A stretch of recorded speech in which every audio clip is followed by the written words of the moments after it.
Hello everyone, welcome back to my channel Study with RT and welcome back to 15 days notes revision series। And आज का जो day है आपका 8 है और आज का जो टॉपिक रहने वाला है वो है सामाजिकरण यानी सोशलाइजेशन। काफ़ी इम्पोर्टेंट टॉपिक है एंड आपको सीटेट में इस टॉपिक से क्वेश्चन ज़रूर देखने को मिलेगा। तो चलिए अपने टॉपिक को स्टार्ट करते हैं। तो देखिए, सामाजिकरण यानी सोशलाइजेशन। तो जो सोशलाइजेशन है वो आपका जन्म से लेके मरने तक रहता है। यानी जब आपका जन्म होगा और जब तक आपकी मृत्यु होगी तब तक आपका जो सोशलाइजेशन है, सामाजिकरण है, वो होता रहेगा। और सामाजिकरण एक ऐसी प्रक्रिया है जिसमें मानव समाज द्वारा सीखता है। सामाजिकरण में क्या होता है? सामाजिकरण में जो मानव है वो अपने आसपास यानी समाज से कुछ चीज़ें सीखता है और यह पूरे जीवन तक चलती रहती है। सामाजिकरण की प्रक्रिया से प्रभावित होता है। जो सामाजिकरण है वो कौन कौन सी प्रक्रियाएं हैं जिनसे प्रभावित होता है? तो आपका फर्स्ट है पालन पोषण, सेकंड है सहयोग, थर्ड है अनुकरण और फोर्थ है पुरस्कार एवं दंड। तो ये कुछ ऐसी प्रक्रियाएं हैं जिनसे आपका सामाजिकरण प्रभावित होता है। अब बात करते हैं टाइप्स ऑफ सोशलाइजेशन की। जो सोशलाइजेशन यानी सामाजिकरण है उसके कितने टाइप होते हैं? तो इसके 2 टाइप होते हैं, आपके प्राइमरी और सेकेंडरी। प्राइमरी सोशलाइजेशन क्या होता है? जो आप सबसे पहले आप किस चीज़ से सीखते हो? सबसे पहले आप परिवार से ही सीखना स्टार्ट करते हो, तब उसके बाद आप स्कूल जाते हो, अपने आस पड़ोस में जाते हो। तो जो आपके प्राइमरी सोशलाइजेशन है वो आपका फैमिली से होता है और सेकेंडरी सोशलाइजेशन आपका स्कूल या फिर नेबरहुड से होता है। अब बात करेंगे सामाजिकरण के कारक यानी सामाजिकरण की इकाई। परिवार, विद्यालय, अध्यापक, मीडिया, ये सभी आपके सामाजिकरण की इकाई होती हैं यानी सामाजिकरण के कारक होते हैं जो आपका सामाजिकरण करते हैं। बच्चों के सामाजिकरण के मुख्य 2 तरह की एजेंसियां होती हैं। अब हम बात करेंगे जो बच्चों में जो सामाजिकरण होता है उसकी 2 सक्रिय एजेंसियां होती हैं। यानी एक तो है आपकी सक्रिय और दूसरी निष्क्रिय यानी एक्टिव और पैसिव। एक्टिव में क्या होता है? जहाँ पर बच्चा सीखने का उत्सुक होता है, बच्चा सक्रिय होता है और किसी भी चीज़ का बच्चे पर सीधा प्रभाव पड़ता है, तो वो आपकी एक्टिव एजेंसी होती है जिसमें परिवार, दोस्त, पड़ोसी, रिश्तेदार, स्वास्थ्य क्लब और स्कूल होते हैं। और जबकि पैसिव एजेंसी होती है उसमें बच्चों पर सीधा प्रभाव नहीं पड़ता, जैसे कि पुलिस स्टेशन, सार्वजनिक पुस्तकालय, रेलवे स्टेशन, एयरपोर्ट। जो आपकी सार्वजनिक पुस्तकालय यानी लाइब्रेरी है उसमें क्या होता है? बच्चे जाते हैं और अपना अपना पढ़ते हैं, ऐसा थोड़ी ना एक दूसरे से बातें करते हैं। तो उसको हम क्या कहेंगे? इसमें बच्चे पर सीधा प्रभाव नहीं पड़ रहा, बच्चा जा रहा है और अपने काम को करके वापस आ जाता है। एक शिक्षक के रूप में कैमरामैन की जगह कैमरा पर्सन का उपयोग करना उचित समझेंगे। अब यहाँ पे अगर कोई शिक्षक है वो कैमरामैन की जगह पर कैमरा पर्सन का उपयोग करता है तो वो काफ़ी अच्छा होता है, क्योंकि यहाँ पर कैमरामैन मैन को दर्शा रहा है। यानी हम बोल रहे हैं कि जो कैमरा है वो मैन ही कर सकते हैं, मैन ही उस कैमरा को चला सकते हैं, फोटो शूट के मैन ही कर सकते हैं। तो ऐसा नहीं है, हम जो शिक्षक होते हैं, टीचर होते हैं, वो बच्चे को एक समान देखते हैं, चाहे वो मैन हो या फिर वोमेन हो। तो इस वजह से हम कैमरामैन की जगह कैमरा पर्सन, चेयरमैन की जगह चेयर पर्सन। बट ये कुछ ऐसे वर्ड होते हैं जिनके पीछे मैन ही अच्छा लगता है, जैसे कि कैमरा मैन। अब कोई ऐसा नहीं कहता कैमरा पर्सन। अच्छा लगने का क्या है कि शुरू से ही व्यक्ति कैमरा मैन, चेयरमैन ऐसे वर्ड यूज़ करता है, तो अब कैमरा पर्सन, चेयर पर्सन बोलते हैं, थोड़ा अजीब लगता है। बट एक टीचर के लिए कैमरा मैन की जगह कैमरा पर्सन और चेयरमैन की जगह चेयर पर्सन कहना उचित समझा जाता है।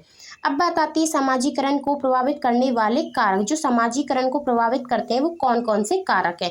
तो आपकी nationality, gender, culture, language, environment और आपकी बुक, ये सभी वो कारक हैं जो आपके सामाजिकरण को प्रभावित करते हैं। और हमने ये इकाई पढ़ी थी, वो परिवार, विद्यालय, अध्यापक और मीडिया थी। अब बात करते हैं बाल केंद्रित शिक्षा, चाइल्ड सेंटर्ड एजुकेशन। यानी जो बच्चों को ध्यान में रखकर जो शिक्षा दी जाती है, यानी इसमें जो सेंटर होते हैं वो बच्चे होते हैं। बाल केंद्रित शिक्षा के समर्थक जॉन डुई थे। यानी जॉन डुई ने क्या किया? जो बाल केंद्रित शिक्षा थी उसका समर्थन किया। इसमें बच्चों की नीड के अनुसार एक्टिविटी प्लान किए गए। यानी अगर जिस बच्चे की जिस चीज़ में नीड है, जिसकी ज़रूरत है बच्चों को, उस तरह की एक्टिविटी हमने प्लान की। किसमें? बाल केंद्रित शिक्षा में। बच्चे जिज्ञासु, रचनात्मक और सीखने की जन्मजात क्षमता रखते हैं।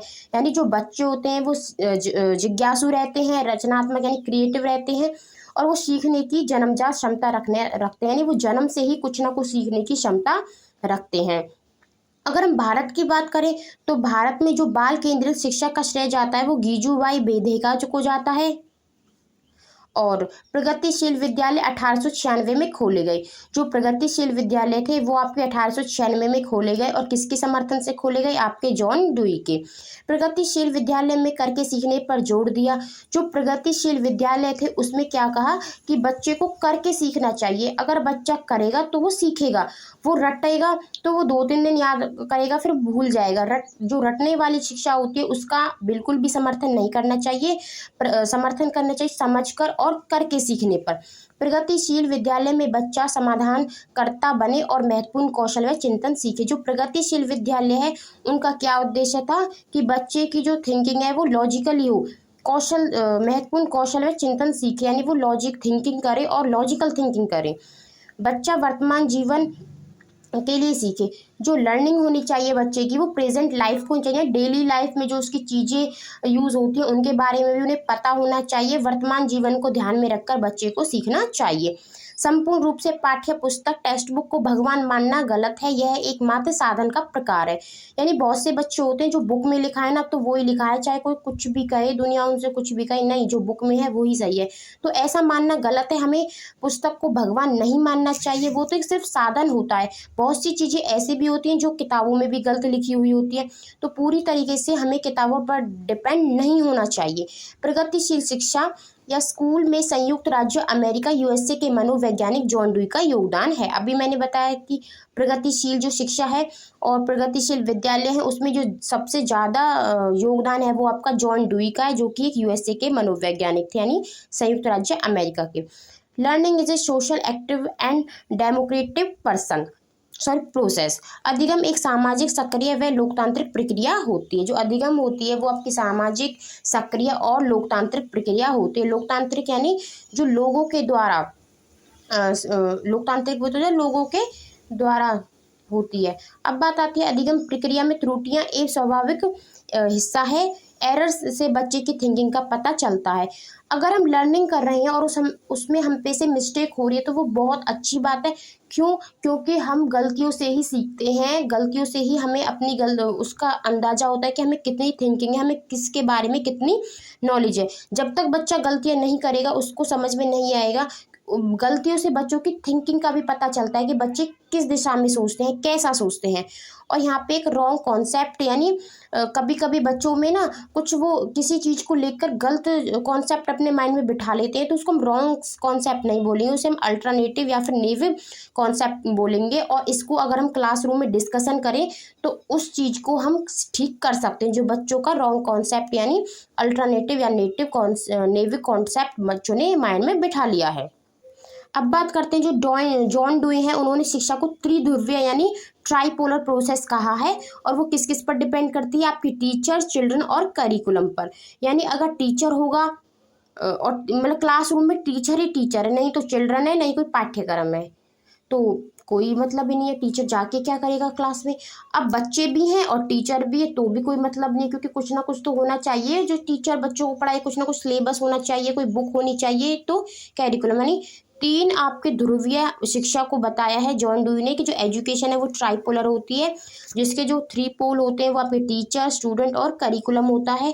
जो टीचर है वो इंडिपेंडेंट होता है, टीचर किसी पर डिपेंड नहीं होता। जो स्टूडेंट होते हैं वो टीचर पर डिपेंड होते हैं। और आपका जो पाठ्यक्रम है वो मध्यस्थ चर होता है, यानी इन दोनों के बीच में मध्यस्तर बनाता है, एक माध्यम होता है टीचर और स्टूडेंट के बीच में। अब बात आती है भाषा यानी लैंग्वेज की। तो आपको पता है भाषा 3 प्रकार की होती है, मौखिक भाषा, लिखित भाषा और सांकेतिक भाषा। जो मौखिक भाषा होती है उसमें हम अपने विचारों का आदान प्रदान बोलकर करते हैं, और लिखित भाषा में हम अपने विचारों का आदान प्रदान लिखकर प्रकट करते हैं जो अपने विचार होते हैं। और सांकेतिक भाषा में जो हमारे विचार होते हैं उसको हम संकेतों द्वारा प्रकट करते हैं। तो 3 टाइप की आपको भाषा देखने को मिलेंगी, लिखित, मौखिक और सांकेतिक।